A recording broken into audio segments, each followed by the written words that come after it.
할렐루야. 오늘은 누가복음 22장의 말씀으로 예수님이 함께 하십니다. 이런 제목으로 우리 모두가 은혜 받기를 원합니다. 우리가 살아가는 삶의 시간 속에서 늘 우리 주님께서 함께 하실 줄로 믿습니다. 우리가 예수님을 무엇으로 믿어야 되느냐? 그것은 우리가 아는 대로가 아니라 성경에서 말씀하는 대로 믿어야 될 줄 믿습니다. 하나님께서 2000년 전에 예수 그리스도를 이 땅에 보내주시면서 우리에게 우리가 어떻게 믿느냐가 아니고 하나님이 예수 그리스도를 우리에게 무엇으로 보내주셨는가? 예수 그리스도를 우리가 믿는데 그 주님을 하나님은 우리에게 무엇으로 보내주셨는가? 마태복음에 보면 요셉이 그의 아내가 될 마리아가 아이를 가졌다는 이야기를 듣고 매우 놀라고 근심합니다. 그죠? 그때 하나님이 천사를 보내어서 그 요셉에게 하신 말씀이 있습니다. 너희 아내 될 여인에게 태중에 가진 그 아이가 무엇이냐? 거기 보면 마태복음 1장 23절에 이렇게 말합니다. 보라, 처녀가 잉태하여 아들을 낳을 것이요 그의 이름은 임마누엘이라 하리라 하셨으니 이를 번역한즉 하나님이 우리와 함께 계시다 함이라. 이 말씀 여러분이 아시는 대로 이미 이사야 7장에서 이미 예고된 말씀입니다. 오래전부터 이 땅에 하나님이 구원자를 보내줄 터인데 그 구원자 이름은 임마누엘이다. 임마누엘은 번역하면 하나님이 우리와 함께 계시다. 할렐루야. 예수님 자신도 이 땅에서 그 생애를 다 마치고 이제 마지막 제자들과 이별할 때에 예수님 자신 또한 자신을 그의 제자들에게 무엇이라고 소개하느냐? 요한복음 14장에 보면 이제 예수님께서 내가 너희를 떠날 것이다. 그런데 주님이 이렇게 약속합니다. 요한복음 14장 18절에 보면 내가 너희를 고아와 같이 버려두지 아니하고 너희에게로 오리라. 할렐루야. 내가 너희를 떠나지 않겠다는 겁니다. 내가 너희와 함께 하리라. 오늘 이 누가복음이 기록될 당시, 자 우리가 이제 성경을 볼 때는 이 성경을 어느 시대에 누가 보았는가가 참 중요합니다, 그죠?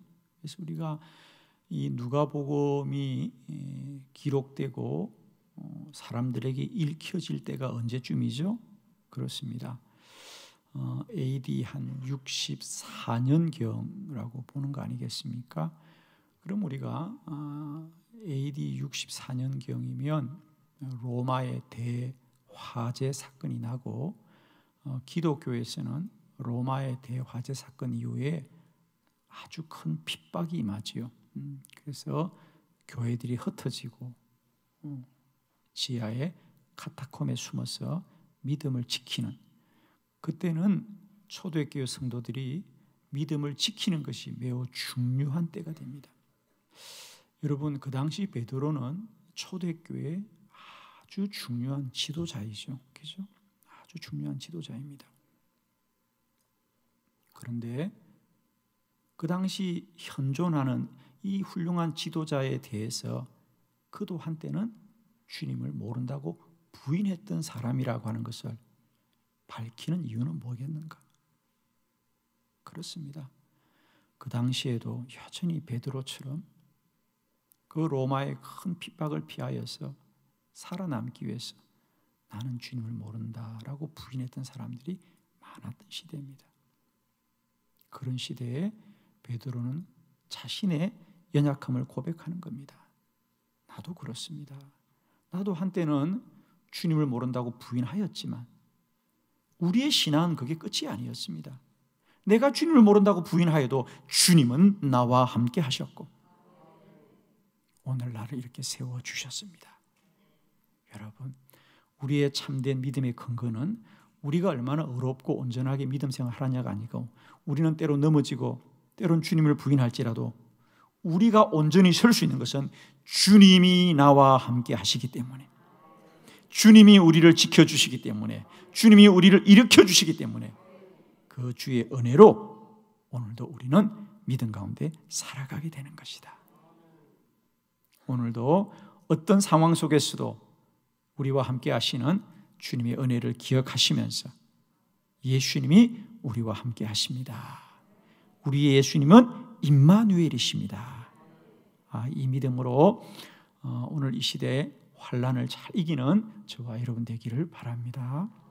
자, 여러분이 받으신 주보를 참고하시고 우리 세 가지 베드로의 인생 가운데 만났던 우리 주님 함께 우리 말씀으로 나누려고 합니다. 첫 번째, 베드로가 각오하였습니다. 누가복음 22장 33절로 34절의 말씀을 교독합니다. 제가 33절을 봉독합니다. 그가 말하되 주여 내가 주와 함께 오게도 죽는 데에도 가기를 각오하였나이다. 이르시되 베드로야 내가 네게 말하노니 오늘 다 굴기 전에 내가 세 번 나를 모른다고 부인하리라 하시니라. 아멘. 오늘 본문은 예수님께서 마지막 십자가에 못 박히기 전에 제자들과 마지막 식사를 하는, 그래서 최후의 만찬이라고 일컫는 제자들과 마지막 식사를 하면서 주님이 제자들에게 마지막으로 꼭 하고 싶은 이야기를 당부하는 그런 자리였습니다. 주님이 베드로에게 이렇게 말씀하십니다. 베드로야, 내가 떠나고 나면 사단이 밀을 까부르듯이 너희들을 많이 시험할 거야. 많이 너희를 시험할 거야. 그러니 베드로야, 너는 너희 형제들을 잘 돌보아서 그 시험을 이기도록 해라. 이렇게 주님이 부탁을 합니다. 오늘 본문은 바로 그 주님의 말씀에 대한 베드로의 답이에요. 자, 이제 느낌이 오시죠? 베드로가 뭐라 그래요? 주님, 걱정하지 마세요. 저는 어떤 어려움이 와도 결코 주님을 부인하지 않을 거예요. 저는 주님과 함께라면 감옥을 갈 각오도 되어 있고요. 제가 주님을 위해서라면 죽을 각오도 되어 있습니다. 우리는 때때로 우리가 연약하고 우리가 부족하고 우리가 모자랄 때 주님이 나를 도와주셔야 된다, 주님이 나와 함께 해야 된다고 생각하는데, 사실 오늘 베드로는 주님이 베드로야 너희들 사단의 시험을 잘 이겨야 돼, 너희들 믿음으로 굳세어야 된다고 할 때 베드로가 주님 걱정하지 마세요. 저는 감옥에도 갈 각오가 되어 있고 저는 죽을 각오가 되어 있다고 말하는, 자신만만하고 그때까지만 해도 베드로 안에 얼마나 믿음이 충만합니까? 그러나 우리는 기억해야 됩니다. 우리는 마치 주님이 없어도 될 것 같은 그런 자신만만함과 자기 믿음의 충만함으로 나아갈 때라도 여전히 기억해야 됩니다. 주님이 우리와 함께 하셔서 우리에게 진리를 말씀해 주고 계신다는 사실, 저는 축복합니다. 우리가 연약하고 부족할 때 주님의 도움을 받아야 되겠지만, 이제 우리가 스스로 어렵다고 여길 때, 충분하다고 여길 때, 내가 문제가 없다고 여길 때, 그때도 여전히 주님은 우리 곁에 계셨어 우리의 연약함을 향하여 말씀하실 줄로 믿습니다. 부활절 이후를 사는 저와 여러분에게 언제나 나와 함께 하시되, 내가 스스로 어렵다고 여길 때라도 여전히 주님은 우리와 함께 하셔서 진리를 말씀하실 줄 믿습니다. 내 마음에 믿음이 충만하고 은혜가 충만하고 내 신앙이 세상에서 가장 좋을 것 같이 여겨지지만은, 그때도 여전히 주님은 우리에게 말씀하시는 겁니다.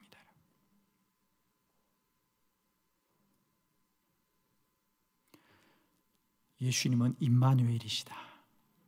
그 주님은 언제나 모든 상황 속에 저와 여러분에게 말씀하시는 주님이시고 우리는 겸손히 그 주님의 인도를 받는 은혜가 있기를 축원합니다. 두 번째로 베드로는 심히 통곡하였습니다. 누가복음 22장 61절로 62절 우리 두 줄의 말씀을 크게 믿음으로 합독합니다. 시작. 주께서 돌이켜 베드로를 보시니 베드로가 주의 말씀 곧 오늘 다 물기 전에 내가 3번 나를 부인하리라 하심이 생각나서 밖에 나가서 심히 통곡하니라. 아멘. 그렇게 자신만만하고 당당하던 베드로가 하루를 지나지 못하고 통곡을 합니다. 통곡을 합니다. 이게 우리 인생이고 우리의 연약함입니다, 여러분. 이제 그 만찬이 끝나고 주님이 붙잡혀서 대제사장의 집에서 재판을 받을 때에 예루살렘 성내는 소란이 일어났지요. 사람들이 대제사장 집에 뜰에 모입니다. 거기서 이제 과연 예수님이 어떻게 될 건가 다들 주목하여 봅니다. 그때 베드로도 그 자리에 있습니다. 그죠? 어두운 불빛 속에 자신의 얼굴을 감추고 앉아 있는데 거기서 심부름하는 사람들 또 함께하던 사람들이 베드로를 알아보고 베드로를 추궁합니다. 이 사람도 저기 지금 예수와 한패입니다. 그러자 베드로가 아닙니다. 나는 예수와 한편이 아닙니다. 심지어 뭐라고요? 나는 그의 이름도 알지 못합니다. 나는 당신들이 무슨 말을 하는지를 모르겠습니다. 그리고 그 밤이 지나고 새벽이 밝아오면서 닭이 울었습니다. 지난밤에 주님이 예고하신 대로 3번 부인하고 났을 때 닭 울음소리가 들려오고 베드로가 정신을 차려보니 성경은 말합니다. 주께서 베드로를 바라보시더라. 주께서 베드로를 바라보고 있다는 거죠.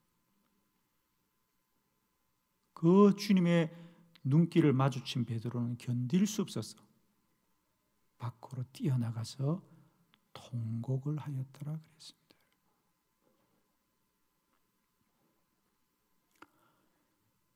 그냥 닭 울음소리를 듣고 운 게 아니고요. 그 닭이 울 때에 주님이 말씀하신 대로 베드로가 3번 부인한 것이 깨달아졌죠. 그때의 주님이 베드로를 바라보고 있습니다.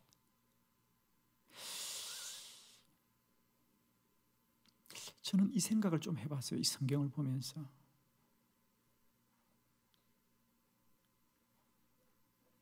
주님이 그때만 베드로를 보셨을까? 사실은 주님은 계속해서 베드로를 바라보셨을 겁니다. 나는 그의 이름을 들어본 적도 없습니다. 나는 그를 모릅니다. 그러나 주님은 여전히 베드로를 바라보고 있습니다. 여러분, 베드로를 바라보았던 주님의 눈길이 과연 그런 베드로를 원망하거나 그런 베드로를 질책하는 눈빛이었을까? 그렇지 않았을 겁니다. 차라리 주님이 베드로를 바라보면서 원망을 했더라면 차라리 베드로는 나았을 거예요. 그런데 여전히 주님은 베드로를 바라보시면서 베드로야, 두렵고 무섭지만 염려하지 말아라. 너는 나를 모른다고 해야 살 것 같지만 내가 너와 함께하겠다. 나는 이 사망을 이길 것이다. 나는 이 사망을 이길 거야. 나는 이들의 이 거짓을 이길 거야. 두려워하지 말아라. 그런 눈빛이죠. 그래, 베드로야, 두렵지, 무섭지. 그러나 두려워하지 말아라.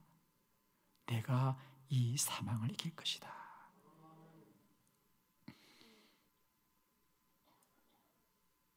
그렇습니다. 베드로는 주님을 모른다고 한 번만 말한 것이 아니라 두 번, 세 번씩 주님을 모른다고 하였지만 주님은 여전히 베드로와 함께 하십니다. 여러분, 주님은 우리가 믿어줘야만 나의 주님이 아니에요. 우리가 부인해도 주님은 나의 주님이시다.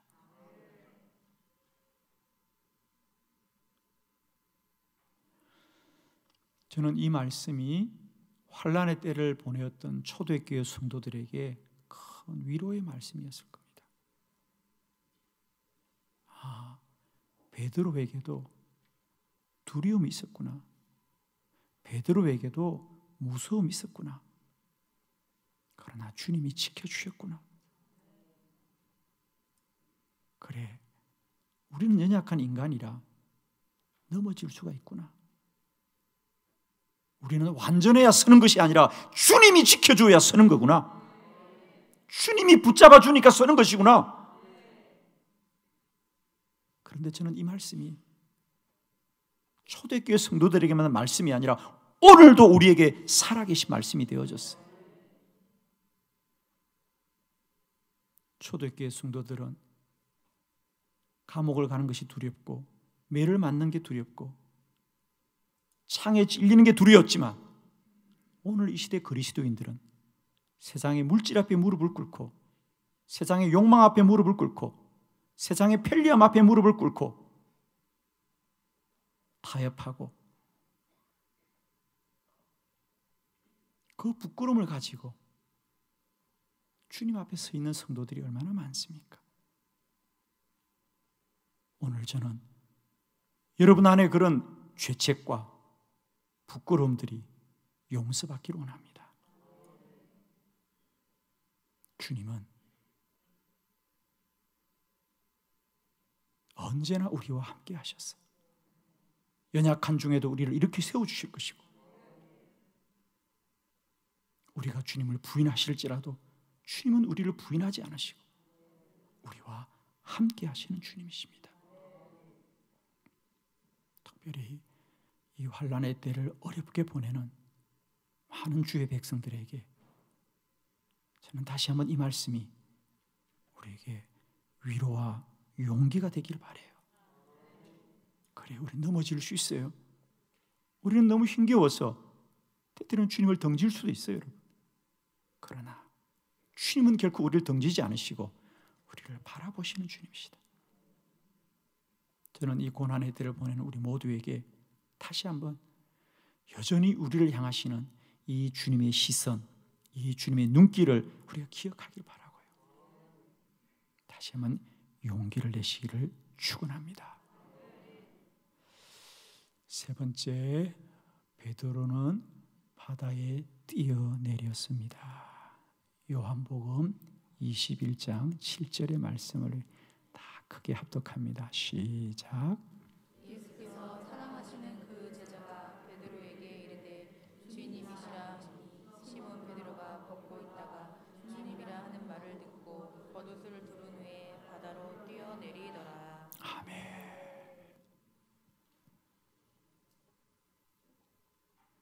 대제사장의 집에서는 예수님을 3번씩이나 모른다고 한 것 때문에 너무 부끄러워서 소리를 내 울었는데 이제는 너무 부끄러워서 울 수도 없고 그저 바다에 뛰어내렸더라 그래요. 바다에 뛰어내렸더라. 물론 여기서의 바다는 좀 과장된 표현입니다. 갈릴리 호수인 건 사실입니다. 그러나 때때로 우리 성경은 갈릴리 호수가 너무도 넓은 바다와 같아서 때때로 바다라고 기록하는 것을 여러분이 이해를 하셔야 됩니다. 이걸 가지고 또 왜 바다라고 그러냐 그러지 마시고요. 그렇습니다. 그렇게 어두운 밤에 뛰어나가 통곡했던 베드로는 그 길로 자신의 고향으로 돌아갑니다. 물론 제자들도 다 고향으로 돌아갑니다. 이제 예수 운동은 끝났구나라고 생각하고 3년 전에 그들은 주님을 따르겠다고 다 버리고 떠났던 그 고향에 돌아와서 그들이 버렸던 그물을 다시 붙들고 이제 호숫가에 고기잡이를 나갔죠. 부활하신 주님이 그 제자들을 찾아오셨다 그랬습니다. 여전히 3년 전에 그 아침에 제자들을 찾아갔던 것처럼 오늘도 아침이었죠. 여전히 그들은 지난밤에 호숫가에서 그물을 내렸습니다. 아침이 되어 주님이 묻습니다. 뭘 좀 잡았느냐? 그러자 그날따라 한 마리도 못 잡았습니다. 잡은 것이 없습니다. 그러자 주님이 3년 전처럼 말씀하십니다. 그때는 깊은 곳으로 가라 그랬는데 오늘은 오른쪽으로 그물을 던져라 그러십니다. 오른쪽으로 그물을 던집니다. 그물 가득히 고기가 잡힙니다.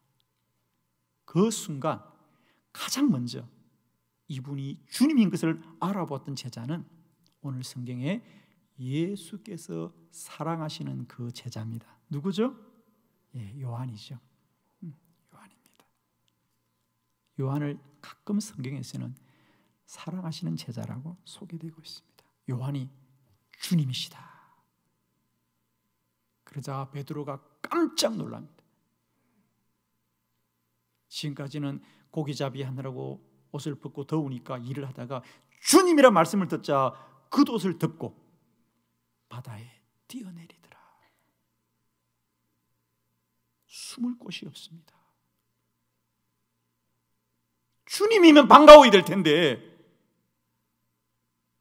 주님이면 반가워야 될 텐데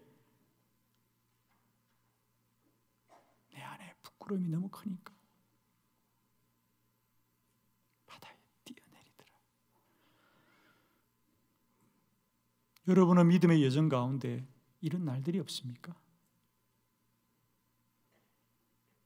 한두 번도 아니고 내가 정말 이렇게 내가 어떻게 주님을 믿을 수 있나?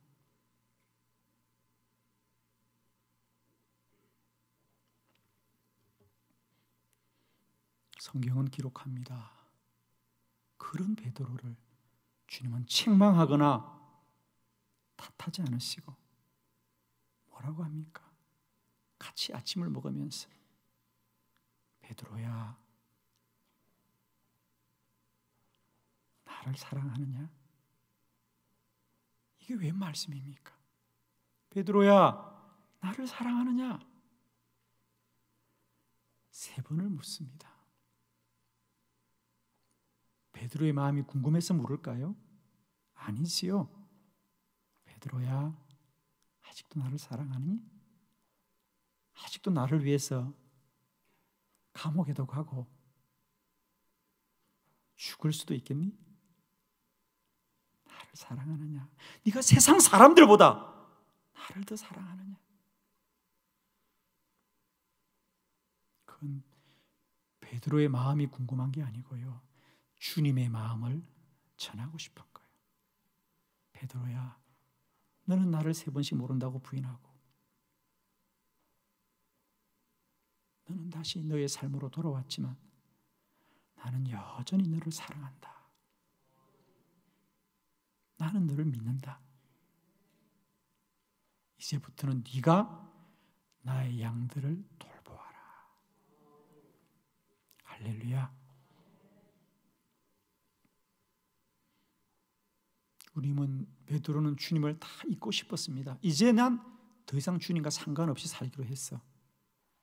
나는 더 이상 주님과 상관없이 살 거야 라고 했지만 여전히 주님은 그런 베드로를 찾아오셨어.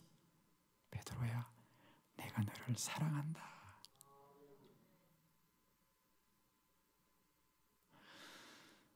저는 오늘 이 말씀 속에 저와 여러분을 향하여 말씀하시는 주의 음성을 듣는 은혜가 있기를 원합니다.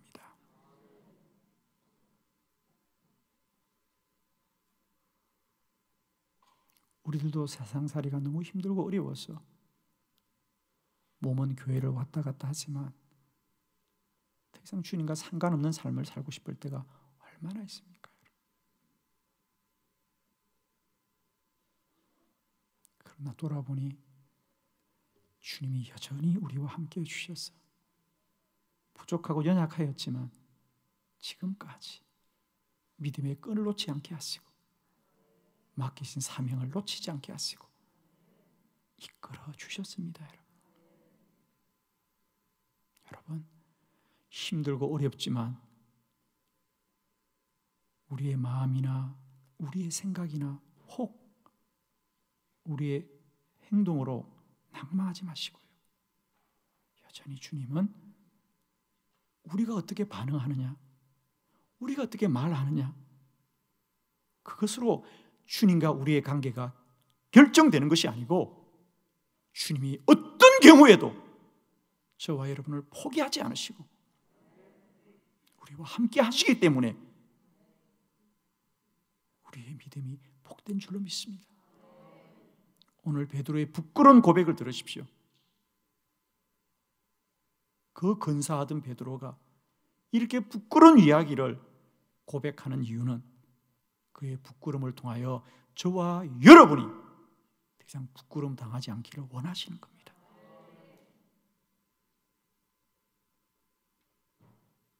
정리합니다.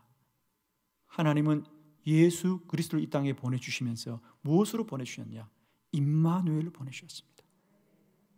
어떤 경우에도 하나님은 나와 함께 하신다는 정표로 보내주신 분이 예수 그리스도시고, 과연 예수 그리스도는 베드로라는 한 사람의 생애 가운데 그가 어찌할지라도 주님은 그와 함께 하셔서 베드로를 베드로 되게 하셨어요. 그건 베드로뿐이 아닙니다. 바울도 고백합니다. 나의 나된 것은 나의 의로움이 아니라 오직 하나님의 은혜입니다.